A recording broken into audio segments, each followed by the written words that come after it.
አርሰናልና ማንቸስተር ዩናይትድ በአንድ ተጫዋች ዙሪያ ፉክክር ውስጥ መግባታቸውን እየተሰማ ይገኛል።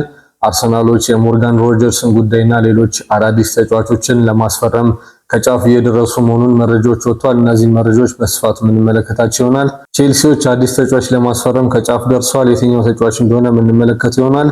ሪያል ማድሪድ ከቼልሲ አንድ የሚድፊልድ ተጫዋችን እንደሚፈልግ አስታውቋል። ይህ ተጫዋች ማን ነው የሚለውን በስፋት የምንመለከት ይሆናል። እነዚህንና ሌሎች አዳዲስ የዝውውር ዜናዎችን በስፋት የምንመለከት ይሆናል። እስከ መጨረሻው ቪዲዮ እንድትመለከቱና ላይክ፣ ሼር፣ ሰብስክራይብ እያደረጋችሁ አብራችሁ እንድትቆዩ ጠይቃለሁ።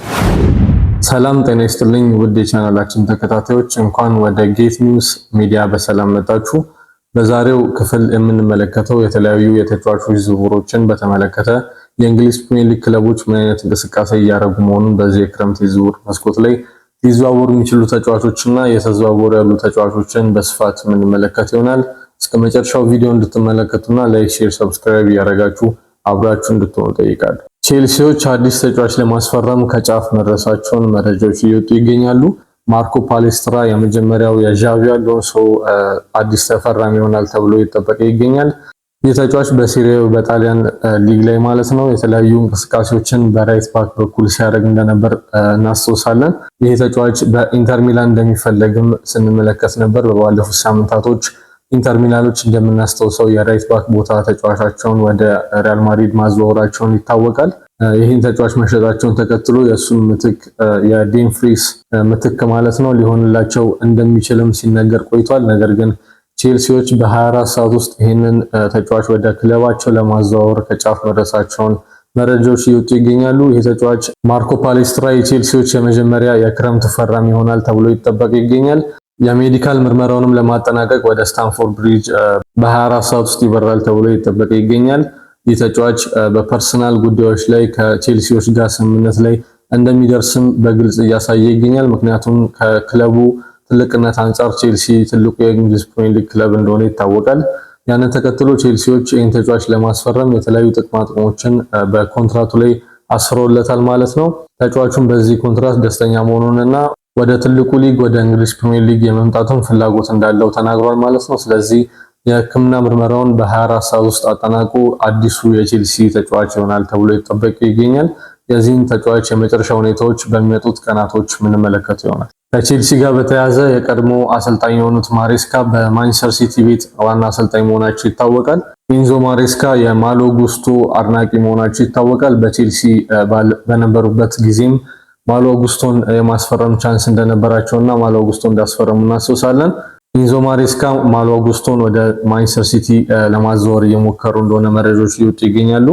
በቀድሞ በቼልሲ አሰልጣኝነት ጊዜያቸውን በዚህ ተጫዋች ላይ ሙሉ ለሙሉ እምነታቸውን ጥለው እንደነበር እናስታውሳለን። በሪስ ጄምስ ቦታ ላይ በማሰለፍ ማሎ ጉስቶን ሲጠቀሙበት እንደነበር እናስታውሳለን። በተመሳሳይ ማንቸስተር ሲቲ ቤት ውስጥም ይህን ተጫዋች ለማሰለፍ ፍላጎት እንዳላቸው ተናግረዋል። ይህን ተጫዋች ለማስፈረም የተለያዩ ጥያቄዎችን ለቼልሲ እንደሚያቀርቡ እየተሰማ ይገኛል። አዲሱ የቼልሲ ፈራሚ የሆነው ማርኮ ፓሌስትራ በሱ ቦታ ላይ እንደሚሰለፍ ይታወቃል። ያንን ተከትሎ ማሎ ጉስቶ ቋሚ ቦታውን እንደማያገኝ በግልጽ እየተመለከተ ስለሆነ ወደ ማንቸስተር ሲቲ የሚያደርገውን ዝውውር ለማጠናከር የበለጠ ማንቸስተር ሲቲዎች ይረዳቸዋል ማለት ነው። ስለዚህ ማሎ ጉስቶ የማንቸስተር ሲቲ ንብረት እንደሚሆን ይጠበቃል። ሌላኛው በቼልሲ ላይቀጥል የሚችለው ተጫዋች ኢንዞ ፈርናንዴዝ ሆኗል። ኢንዞ ፈርናንዴዝ ከባለፈው የክረምት የዝውውር መስኮት ጀምሮ በቼልሲ ቤት መቆየት እንደማይፈልግና ወደ ሪያል ማድሪድ የመሄድ ፍላጎት እንደነበረው ሲናገር ቆይቷል። ሆዜ ሞሪኖ አዲሱ የሪያል ማድሪድ አሰልጣኝ ማለት ነው ይሄ ተጫዋችን እንደሚፈልጉት እየተናገሩ ይገኛሉ።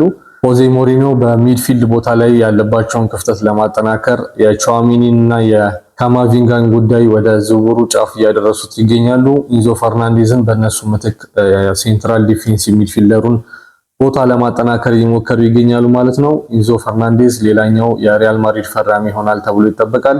በሚመጡት ቀናቶች አዳዲስ የዝውውር ዜናዎች ሲኖሩ በኢንዞ ፈርናንዴዝ ዙሪያና በማሎ ጉስቶ ዙሪያ አዳዲስ መረጃዎች ሲኖሩ እማደርሳችሁ ይሆናል። ሌላኛው ጉዳይ አርሰናልና ማንቸስተር ዩናይትድን በተመለከተ ነው። አርሰናልና ማንቸስተር ዩናይትድ በአሌክስ ስኮት በበርንማውዙ የሚድፊልድ ተጫዋች ላይ ፉክክር ውስጥ መግባታቸውን የተለያዩ መረጃዎች እየወጡ ይገኛሉ። አሌክስ ስኮት ከባለፈው የክረምት የዝውውር መስኮት ጀምሮ የተለያዩ ክለቦች ይህን ተጫዋች እንደሚፈልጉት አይን ጥሎበት እንደነበረም ስንመለከት ቆይተናል። አሌክስ ስኮት በበርንማውዝ ሲያሳይ የነበረው ፐርፎርማንስ በጣም አስደናቂ እንደነበር ስንመለከተው ቆይተናል። በተለያዩ ጨዋታዎች ላይ ግብ እያስቆጠረና አሲስት እያደረገ እንደነበረም ስንመለከት ቆይተናል። ይህን ተጫዋች ለማስፈረም ሞር ፐርሰንቴጁ የሚወስዱት ማንቸስተር ዩናይትድ ሆነዋል። ማንቸስተር ዩናይትድ በሚድፊልድ ቦታ ላይ ያለባቸውን ችግር ተከትሎ ያንን ችግር ለመቅረፍ ማይክል ካሪክ እየሰራ መሆኑን እየተመለከትን ነው። የተለያዩ ተጫዋቾችን ከዌስትሃም እንደ ፈርናንዴዝ ያለውን ሚድፊልደር ሲያነጋግሩት እንደነበር እናስታውሳለን። ያንን ተከትሎ ሌላኛው አማራጭ ሆኖ የቀረበው አሌክስ ስኮት ነው ማለት ነው። አሌክስ ስኮት በሚድፊልድ ቦታ ላይ ወደ ማንቸስተር ዩናይትድ የሚዘዋወር ከሆነ ማንቸስተር ዩናይትዶችን በሚድፊልድ ቦታ ላይ በካስሜሮ ምትክ ሆኖ ይቀርብላቸዋል ተብሎ ይጠበቅ ይገኛል። አርሰናሎች በተመሳሳይ የዚህ ተጫዋች አድናቂ ሆነው ተገኝተዋል። የሚድፊልድ ቦታቸውን ለማጠናከር አርሰናሎችም ይህን ተጫዋች እንደሚፈልጉት በግልጽ እያሳዩ ይገኛሉ ፍላጎታቸውን። ስለዚህ የትኛው ክለብ ሊያስፈርመው ይችላል የሚለውን በሚመጡት ቀናቶች የምንመለከት ይሆናል። ለዚህ ተጫዋች 60 ሚሊዮን ፓውንድ በርንማውዝ እንደሚፈልግ በግልጽ አስቀምጧል ዋጋውን ማለት ነው። ይህንን ዋጋ የሚያቀርብ ክለብ የሚገኝ ከሆነ ወደዛኛው ክለብ የሚዘዋወር ይሆናል አሌክስ ስኮት ማለት ነው። አርሰናል ወይስ ማንቸስተር ዩናይትድ የትኛው ክለብ ይህንን 60 ሚሊዮን ፓውንድ ሊያቀርብለት ይችላል የሚለውን በሚመጡት ሳምንታቶች የምንመለከተው ጉዳይ ይሆናል። ከአርሰናል ጋር በተያያዘ ሌላ አዲስ ተጫዋች ለማስፈረም ከጫፍ እየደረሱ እንደሆነ መረጃዎች እየወጡ ይገኛሉ። ይህም ተጫዋች የሌስተሩ ታዳጊ የሆነው ጀረሚ ሞንጋ ሆኗል። ጀረሚ ሞንጋ ከባለፉት ሳምንታቶች ጀምሮ ከአርሰናል ጋር ስሙ ሲያያዝ እንደነበር እናስታውሳለን። ለዚህ ተጫዋች 10 ሚሊዮን ፓውንድ አቅርበው የሚያስፈርሙት ይሆናል ተብሎ ይጠበቃል። አርሰናሎች የዚህ ተጫዋች አድናቂ የሆነው ከተለያዩ ክለቦች ጋር ፉክክር ውስጥ ገብተው እንደነበር እናስታውሳለን። አሁን ሞር ፐርሰንቴጁን አርሰናል ይዟል ማለት ነው። በፐርሰናል ጉዳዮች ላይ የሚቀርብለትን ኮንትራትና የተለያዩ ጥቅማ ጥቅሞች በተመለከተ አርሰናሎች ለዚህ ተጫዋች የሚመጥነውንና የሚስበውን ኮንትራት ያቀርቡለታል ተብሎ ይጠበቅ ይገኛል። የዚህን ተጫዋች ከሌስተር ጋር የሚኖረውን የመጨረሻ ሁኔታ የምንመለከት ይሆናል። ጀረሚ ሞንጋ በሚመጡት ሳምንታቶች አርሰናልን ይቀላቀላል ተብሎ ይጠበቃል።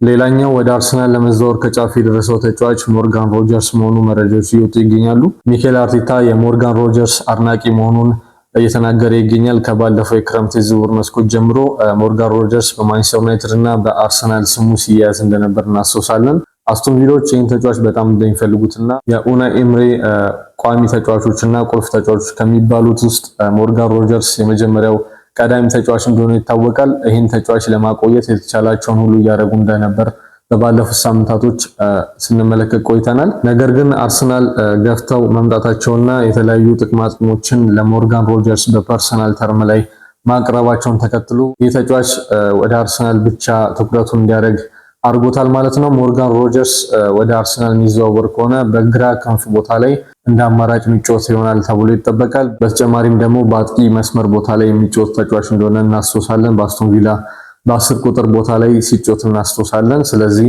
ለአርሰናል ያንን አይነት ግልጋሎት ይሰጣል ተብሎ የሚጠበቅ ይሆናል የሚዘዋወር ከሆነ ማለት ነው። እንደ ኒኮሎ ሼራ መረጃ ከሆነ አርሰናል እስከ 2031 ድረስ የሚያቆየውን ኮንትራት እንዳቀረቡለትና ተጫዋቹም እዚህ ኮንትራት ላይ ደስተኛ መሆኑንና መስማማቱን መረጃዎች ወጥቷል ማለት ነው። የተለያዩ ዘጋቢዎችና ጋዜጠኞች ስለዚህ ተጫዋች አዳዲስ ኢንፎርሜሽኖችን እያሰሙን ይገኛሉ ማለት ነው። አስቶን ቪላና አርሰናል ምን አይነት የዝውውር ሁኔታ ውስጥ ይገባሉ፣ ምን አይነት ስምምነት ያደርጋሉ የሚለውን በሚመጡት ቀናቶች የምንመለከት ይሆናል። ሞርጋን ሮጀርስ ወደ አርሰናል የሚያደርገውን ዝውውር ከጫፍ እያደረሰው እንደሆነ መረጃዎች እየወጡ ይገኛሉ። ሪያል ማድሪድ ኢንዞ ፈርናንዴዝን የማስፈረም ፍላጎት እንዳለው ስንመለከት ቆይተናል። ያንን ተከትሎ የቻዋሚኒና የካማቪንጋ መልቀቅ እርግጥ እየሆነ ይሆናል ማለት ነው። በሚመጡት ሳምንታቶች የሁለቱን ተጫዋቾች የዝውውር ሁኔታ የምንመለከት ይሆናል። ማንቸስተር ዩናይትዶች የዚህ ተጫዋች አድናቂ እንደሆኑ ይታወቃል። ከባለፉት ሳምንታቶች ጀምሮ የተለያዩ ነገሮችን ከሪያል ማድሪድ ጋር ሲያደርጉ እንደነበር እናስታውሳለን። ያንን ተከትሎ ማንቸስተር ዩናይትዶች አሁን ሞር አድቫንቴጅ የሚሰጣቸው ይሆናል።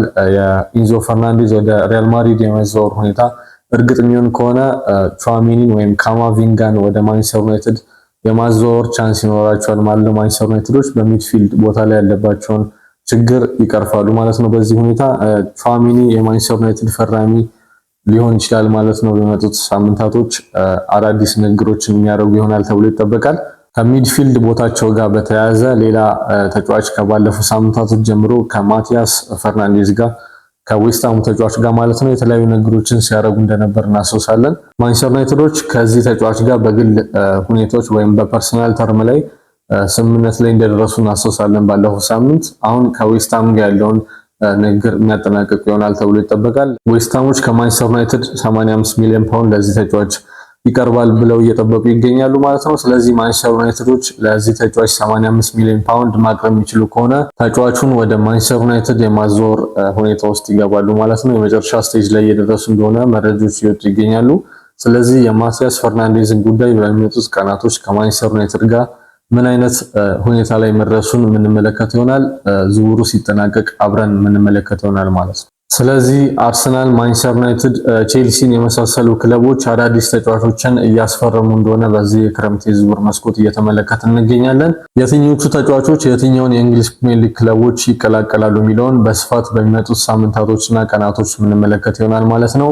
ቪዲዮውን እስከ መጨረሻው ስለተመለከታችሁትና ላይክ፣ ሼር፣ ሰብስክራይብ እያደረጋችሁ አብራችሁን እስከ መጨረሻው ስለቆያችሁ እናመሰግናለን።